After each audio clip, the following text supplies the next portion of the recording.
Okay. I suppose, will I kick us Yeah, off? let's go. Perfect. Thanks everyone for your patience as well. A couple of minutes late starting technical difficulties. But thanks so much to everyone for joining. I'm just going to share my screen and pop up a couple of slides just to, and if anyone can't see them or hear them, you can pop it into the Q&A or unmute yourselves. I'll just minimize this. Can everyone see that okay? Yeah. Perfect. So thank you all so much for coming to the launch of this survey for post-primary schools on, I suppose, wellbeing support provision for students from migrant backgrounds. This is a research project that's a collaboration between the School, Child and Youth Mental Health Lab in the University of Limerick, the psychology department, and also Narrative 4, an Irish not-for-profit that we will talk a little bit more about as we go through the webinar today. This research project is just funded by Narrative 4 and Research Ireland's Enterprise Partnership Scheme, and we also are working in partnership with Durris, Limerick, SIPSI, and and Narrative 4, as I said. So I'll just really quickly run through what we're going to chat about today, if my slides will move. Yep. So I'll really quickly just give an overview of the research project. The survey that we're launching, it falls under my PhD research, so I'll just chat quickly about that.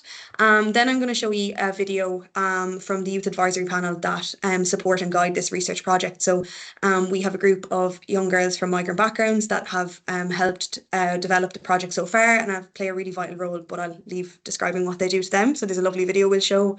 And then we'll have a panel discussion with Dr Jennifer McMahon, my primary supervisor and the founder of SCY-Lab in UL, Dr James Lawler, who is the director of Narrative 4 Ireland, and Ahmed from Durris, who's also part of our key stakeholder group. And then at the end, we'll launch the survey, which is what we're all here for and we're all really excited about. So to give you a really quick overview of what the research is, my PhD research basically looks at exploring school-based wellbeing interventions and school wellbeing supports for adolescents from migrant backgrounds. And my research specifically looks at adolescent migrant girls. So, as we all know, migration is at an all-time high around the world and in Ireland. And adolescence in general is a key developmental period. It's a time when there's a shift from, emphasis on familial relationships to peer relationships. So adolescents face a lot of challenges in terms of their well-being. And then to compound that, I suppose migration also poses additional challenges for young people. And the research kind of says, which is why my PhD focuses on migrant girls, that girls face unique challenges in terms of integration and well-being. And I suppose schools are a really pivotal and important context for promoting well-being in young people in general. It's where young people spend most of their time. And I suppose it's a key environment for promoting well-being in young people in general, but also young migrants. But I suppose, as a lot of people on this call are teachers and educators, schools face a lot of barriers in delivering wellbeing support to all students, but particularly then looking at students from migrant backgrounds. So this research project aims to kind of look at that and explore that. And what we're doing at the moment is we're doing interviews with teachers, we're doing surveys with a school, which we're going to talk about during this webinar, and also focus groups with young people from migrant backgrounds about, I suppose, what's helping them in terms of their well-being, what schools are doing at present, just to kind of shape a picture of what's going on in Ireland at the minute and where the gap is, I suppose. And then you can see on the right-hand side of the screen here a little toolbox, and that's kind of the overall tangible outcome, I suppose, of this research project, hopefully, is to design and develop a practical resource or toolkit for post-primary school teachers or post-primary schools in general to support the well-being of students from migrant backgrounds. And that resource will be developed in collaboration with our key stakeholders who are on the call today, grounded in Narrative 4's methodologies, which I'm sure James will talk a little bit about during the panel discussion. And it's also guided by the Youth Advisory Panel of migrant girls that advise on this research project. So that's a really quick whistle-stop tour and snapshot of what the research is. If anyone has any questions about the overall project afterwards, I'd be happy to answer them. But just in the interest of time, I think we'll move on to the video from the Youth Advisory Panel. So I'll just stop sharing and reshare with sound because I forgot to do that. Take your time, Jade. Now this should be working, I think. I'll go full screen. You can see and hopefully you'll be able to hear. So the Youth Advisory Panel that guides my research this research project are 5 girls from migrant backgrounds that are in Limerick, and they linked in through Narrative 4's Connect 4 summer camp a couple of years ago in collaboration with Durris, and they've been with us ever since. They've done amazing work on the project, but as I said, I will leave it to them. So, hi, it's Naomi. Hi, it's me. Hi, it's Iman.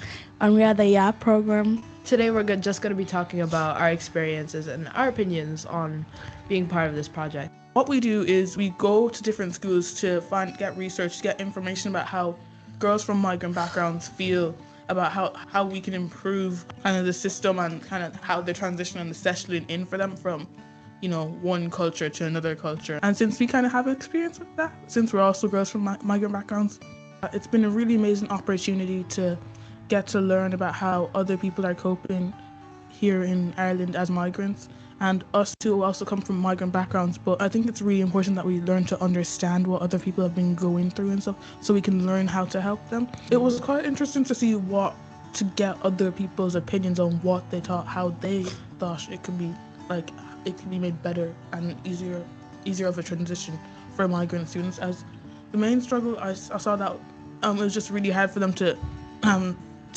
follow subjects and stuff because it's not English isn't their first language. Someone who wears a hijab all the time, I have felt a bit differently. It really kind of saddens me to see so many other people experience wearing a hijab in schools so negatively. They felt less and underestimated when they had a lot of potential. A lot of people in Ireland are very anti-immigration. Yes. So migrants, Obviously. but it just makes life really hard. Yeah. Teenagers are noticing and they're like, oh, okay, well they think this of me and they think this of my family and they think this and that, and I'm just like, oh, do I deserve to be here? They're gonna feel unwanted. They're not gonna want to be in this country. They're not gonna want to connect with anyone. It's really sad because they deserve a place, an environment where they can feel safe and supported. It's like a puzzle. It's a completely new puzzle. You're a random piece and you're trying to find where you fit. You already kind of struggle with mental health as a teenager, but then for you to have to start all over again, new culture, new language, that's also new to you, just makes everything a million times harder. And it's just really important to get support for all this type of stuff. People who are just coming here to start afresh, because it's not easy, especially the people who came from Ukraine because of the war. They had lost so much, and their fathers were still back at war fighting, and then they start to try and cope while trying to learn a new language. It's really not easy at all. If we actually give out a survey to the principals, I feel the principals know. They know, okay, this girl needs help here. This girl needs help here. But the problem is, how can I help her? We don't really have a guide for that. There's no manual or handbook on how to deal with that. So principals are now overwhelmed. Even the principals genuinely need a ton of support and a ton of help to be able to help their own students. The principal is actually the head of the school. So it's the head of the school that decides, oh, let's do a program, or let's do a culture week, or let's try to learn other people. Oh, tell me about yourself. Little of those could literally change a girl's life. Because I know many teachers do want to help, but they don't know how to help. So it's important that we learn to support those students, and how we can help teachers to learn how to better support people from migrant backgrounds, specifically girls, as they tend to struggle a lot more than boys. I think the most important reason is that you are quite literally raising these students, because school is majority of our life. So essentially the kind of environment that students are going to be exposed to almost every single day, it really affects how they're going to grow up as a person. It's really important because principals, they play a massive role. Since we spend a lot of time at school, teachers are not only teaching us, they kind of help us to grow and become the people that we are. And I think it's important that teachers and the principal as well, because this is your school and it's within your power to help the girls flourish. Everyone can reach their potential. All girls, that no matter what background you come from, you're able to reach that potential, and that the principal is very vital to that. Coming into this year program, I learned a lot of things. I learned how to become a leader. I learned how to make sure my voice was heard and going to different schools and traveling around Ireland, because if not for this year program, all this won't be possible, and I will still be the little introvert and never talk. And for me, being a young girl advisory, never knew she's gonna have so much impact on people. It was kind of the best experience. I literally felt I had my own job. Taking a stance on how we would have designed kind of a school program to be, And it felt really empowering. It felt empowering. It felt like I had my voice. It felt like I could say something. I could do something and I could change it to make it better. This is an amazing opportunity. I'm glad to be part of this. Yeah. And that is the end of the YAP podcast. Bye. This is Bye. Naomi Bye. signing out. This is Iman Goodbye. signing out. This is Fee signing out. Okay, I'll stop sharing again. I think if that's not a call to action, I don't know what is. But I suppose you've heard now from the young people who are involved in the research. But next, we're going to move to just a brief kind of panel discussion. As I mentioned earlier, just chatting about, I suppose, the research. And yeah, so Ahmed, Jennifer, and James, I'll ask you to unmute yourselves, I suppose. But I might just kick off and ask you if you could each just introduce yourselves, a bit about your background, the work you do, and your connection to the research project. Yeah, I'm happy to jump in there. Hi, everyone. My name is James Lawler. I'm the director of Narrative 4. My background, Narrative 4, it's a youth program that uses storytelling to kind of bridge divides and drive change, using storytelling to change cultures in the classroom to promote positive relationships. My background, I suppose, I was approached by Jennifer McMahon from University of Limerick a number of years ago around doing research with Irish schools, because there was a number of research around storytelling and around Narrative 4 based in the US, but we wanted to see how the intervention and research the impact of it within Irish schools. And I suppose it has led us to today. Jade, we formed a partnership through the Irish Research Council, and we were the industry partner, the community partner, and Jade came on board as a PhD researcher and has done fantastic work. Yeah. Thanks, James. Jenny, would you like to go next? Absolutely. Really just love that piece from our youth advisory panel. They're so inspiring. And so my name is Dr. Jennifer McMahon. I'm senior lecturer in psychology in the University of Limerick. I work in the School of Education there, and my passion and my area of research is around promoting young people's mental health and their well-being, and hence the research lab focus that we have. So we have a number of PhD students, including Jade, and I've had a relationship with Narrative 4 over the last few years. Just love the work that they do, and increasingly there's evidence around the power of storytelling to build all sorts of emotional well-being skills. But I was particularly inspired by some of the work that Narrative 4 were doing with young migrant students, particularly girls, to support them in integrating and building a sense of belonging and connection, which we know is just so important in protecting us from poor mental health outcomes, and also just building that confidence and sense of connection that we need as young people, and particularly in schools. And schools have a huge role to play in this. And I'm out in schools every day, and I know how tough it's been in the last couple of years with lack of resources and like trying to navigate this kind of new, we had lots of new people arriving in Ireland and not very well prepared in some cases because it was all new to everybody. We had COVID, it was a lockdown. So there was lots of challenges that schools faced, and teachers were saying, we need more tools, we need more resources. So that all combined to kind of inspire the kind of program of research that we see here today, to kind of try to build in really usable resources that build on evidence-based practices that promote sense of connection, belonging, integration. As you can hear from the youth advisory panel, it's something that they're looking for as well. And they've said it in the focus groups with yourself, Jade, that, these tools will help them to kind of get on better with their peers, to build a shared understanding. I suppose this is the really lovely thing about the Narrative 4 methodology. It's a shared understanding. This is not an intervention that's focusing on a particular group. It's around building skills for everybody and building that better understanding. So that's my role in the research, is to oversee the program of research. So over to you now, Ahmed. Okay, thank you very much, and pleasure to meet you all. So my name is Ahmed Hassan. I work for Doris. We're based in Limerick. We are a migrant organization. We help people. So my involvement in this started with Narrative 4 and the Space. We did a project with the resettlement group that arrived in Ireland in 2017 in a project called Articulation for the Young Girls. And in terms of themselves having a space through their resettlement and sharing that experience, in terms of social connection, building that network with girls from different schools within the city center.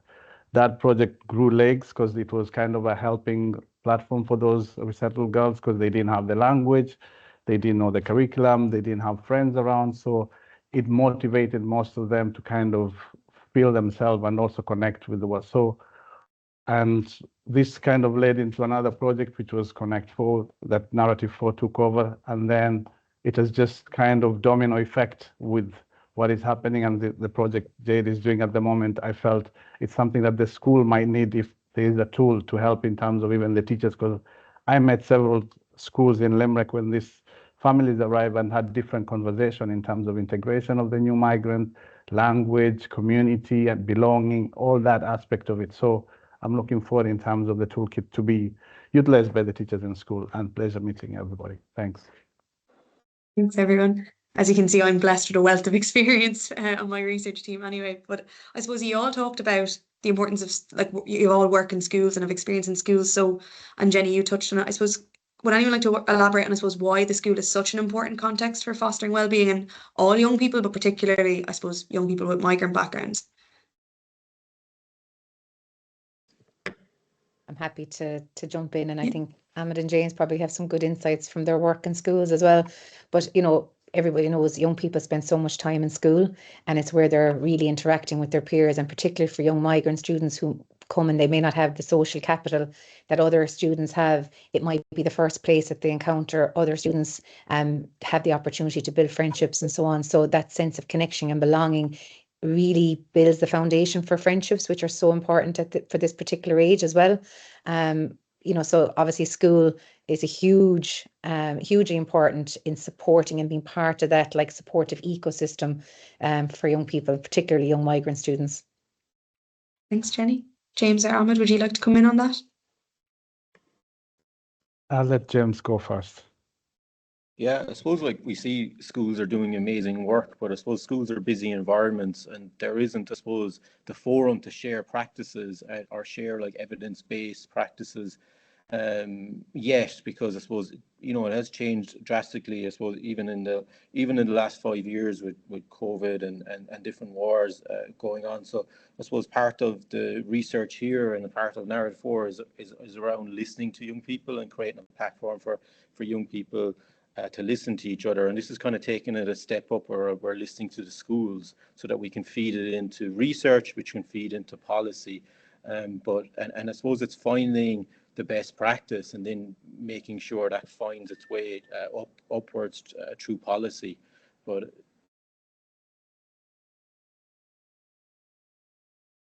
and Ahmed, would you like to come in on that, or? Yeah, so from my own experience in terms of with the school, I always look at it in a three kind of prong. Community in terms of school for those families coming in, belonging, and integration, because that's where most of the migrants, when they arrive, school is where they spend most of their time for their family. So if they get a good welcome within those schools, it means they flourish in those schools. And they have, in terms of, even though they don't have the language, some of them that arrive in the country, but the welcome and the aspect that the schools are receptive and they're willing to kind of engage, it makes a massive difference for the student themselves. So it is very important for them, and they feel they belong in those spaces. So then they end up more or less finding their feet within the school. And if there is a community, I know most of the schools, they also struggle with resources and all other things, but there's things that you don't need money. It's a simple practice that I always say with my discussion, if we can show a person empathy in the beginning, even though we don't speak their language, that makes a massive difference. And that kind of encapsulate the whole aspect of the person, because most of the conversation I've had and speaking with schools, I remember some of the kids saying, I've missed 5, 6, 7 years of school. And I'm now expected to sit in a secondary school and understand. First, I don't understand the language, understand the curriculum, understand what's going on. And there's all going on as their age, they're teenagers. So all these mixed feelings, all that understanding. But if they get that empathy that they're being understood, and some of them had to live in a situation they had to grow up before their time. So their thinking capacity is totally different with their colleagues, their peers. But now they're supposed to behave in a certain way. So that, for me, is a very important in terms of also, and as I said, schools are all struggling with, there's a lot of problem with the resources. So having a resource, this might kind of, and I'm speaking in terms of with the whole situation, schools vary from different situation, but it makes a massive difference for those kids. Even to have a friend, a buddy in the school, somebody who speaks the same language or the same culture, that kind of buy-in and giving them that space that, okay, we know it will take time for you to adjust, but give them that space to flourish. Yeah. Brilliant, thank you. I think they're the key ideas of flourishing and empathy, and starting, as James says, at the bottom with showing that empathy and how that will trickle up is just a really nice note. And I think just maybe in the interest, sorry, Jenny. Oh, I'm just saying, I just think some of those points that Ahmed raised, they're so important, that there's such a multitude of issues happening for these young migrant students. And I suppose some people might say, why the focus? You know, not only have you the issues around moving to a new country, you may have language barriers, you have the trauma maybe of particularly of it's something that they're coming from. You might have family separation. So there's a lot of issues going on, and we're not looking for a panacea here. We're interested in hearing about all the different supports and resources, and hopefully kind of feeding into a certain aspect of supports for teachers. But there is a kind of a lack of focus on promoting the positive, and I suppose that's very important. School is an academic space, it's a social space, and I think more emphasis on promoting kind of positive engagement, supporting the well-being is really important right now, rather, because there's so much that we can do on the other side of things, but that generally requires, outside supports and resources as well. But we're looking for evidence-based strategies that can feed in directly into curricula, that can be used in the classroom, that can kind of hit some of those larger kind of curricular goals as well, not just, that will, so these kind of things I think are important when we think about the role that the school can play, the classroom and the teacher as well. Sure. And I suppose bringing it back then, as you said, to promoting the positive and what we can do, I suppose focusing in then on, I suppose, why we're here today, which is to launch our survey, I suppose, to open it to any of you. What outcomes, I suppose, do you hope this survey that we're launching in 3 minutes will achieve? And I suppose, how can the people on the call today get involved? Yeah, for me, I think this survey is so important. We really need to hear from schools and from teachers and principals as to, what are the kind of range of resources and supports that they're currently using, because that will help us think about what we can use to feed into this current resource that we're contemplating in terms of the work that we're doing with Narrative 4 and with Doris and with our other stakeholders that are part of the team. So we not only will get a kind of an insight into where schools are at in terms of the temperature of how they're feeling about the supports and resources that are available to them, but we'll also use that information then to kind of tailor the resources for the students. And I think it's important to say that this, resource will be for boys and girls, it'll be for all students in secondary school students, even though your research focuses in on girls, particularly Jade, the overall research programme focuses in on all students in schools. So I think it's really important that we capture as much input now as possible. And I see a lovely comment here from our partner, Anka Manishku, another fantastic academic in this area in the University of Limerick. And she's talking about how the principals, the feedback from principals will be able to focus our attention on those evidence-based solutions around building empathy and, how we can work in a space where there's limited resources to have the maximum impact on our migrant students as well. Thanks, Anka. Thanks, Anka. James or Ahmed, do you have any other comments? Oh, Anka, I wonder, can I mute you? You might be able to mute, but yeah, sorry, James. Yeah, just to echo Jennifer there, the more people that feed into this, the more, I suppose, data that we can collect, the better that our final toolkit will be. And I suppose, Jade, you've already traveled the country meeting young people from Dublin to Longford up to Donegal, etc. But we do need kind of schools and teachers to kind of feed in this information, so that it will improve the end product, which will be that practical toolkit that we can roll out in next year. Yeah, brilliant. Ahmed, have you any? I'll let Anka speak first, then I'll go. Hello everyone. I really didn't want to speak, but I thought because Jenny mentioned, I also really think that the feedback from the principals will actually show us the diversity across Ireland. So I think that's also important, because the Narrative 4 can work to roll out the train-the-trainer intervention that Jade is working to revise and find research for in ways that there might also be region specific, right? So without having this kind of feedback at this stage, then we don't know, how general or specific to roll out the train-the-trainer events then via Narrative 4. So that was just Okay, I'll mute them because Ahmed has the real knowledge there from the front line.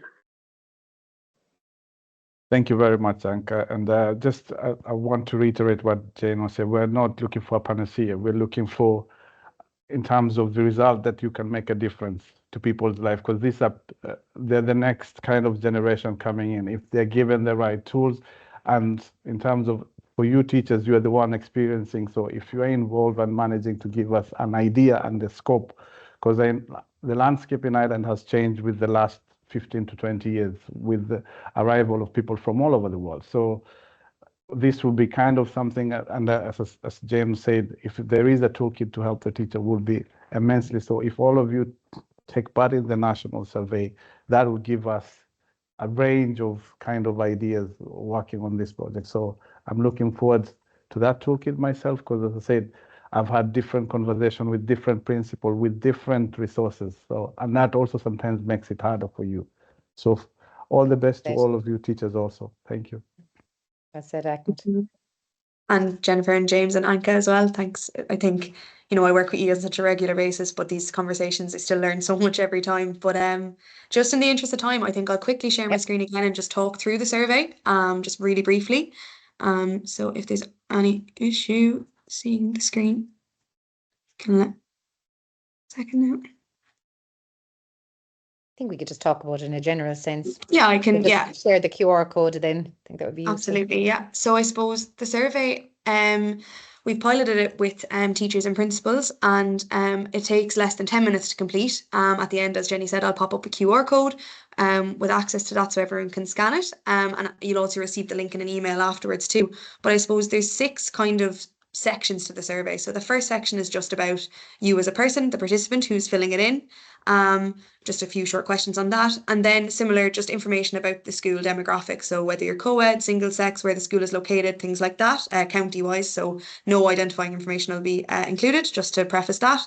And then the next section is on school support information, so what supports your school already provides for students from migrant backgrounds, what initiatives, culture weeks, language weeks, things like that, just exploring what's already implemented in your school. And then it moves on to, I suppose, your experiences of support provision. So about your experiences and perceptions of providing that support. So the supports might be there, but how has your experience been, the challenges and things of actually providing that support? And then similarly, the last section is around barriers to support provision. So just kind of the things that, like Jenny mentioned and everyone mentioned, time, resources, things like that, just to get a kind of snapshot of what educators, school management, their experiences are. And then lastly, there'll be a little box at the end where you can sign up for first access to the toolkit. So as James and Jennifer and Ahmed mentioned earlier, we'll be trialing this next year at some stage. So there'll be a little box at the end where you can pop in your email if you or your school is interested in learning more about that and having first access to the toolkit when it is developed. So I think that's everything. If I've forgotten anything, feel free to jump in. No. And I'll just pop up the QR code now. Here. While you're doing that, Jade, I just want to say thank you to everyone who's joined us for the call today. It's really just so positive to see so many people on the call. And drum roll, as Anka said. So I will wonder now if I present, will you still be able to see that? Is my screen sharing with the QR code? That's Hopefully. it. That's there. Brilliant. So we're officially live. So as Jenny said, thank you all so much for coming. This will be recorded, so if anyone had to drop out or couldn't make it, I'll send that to all the attendees as well. And just there'll also be a link to the survey sent in the email too. And just please feel free to share far and wide to any networks or colleagues you have who might be interested in completing the survey. So thank you all so much for coming. And sorry, Jenny, I think I cut you off there. Is there anything else I've forgotten? Oh, no, not at all. Just thanks to everybody and take care. Thanks, everyone.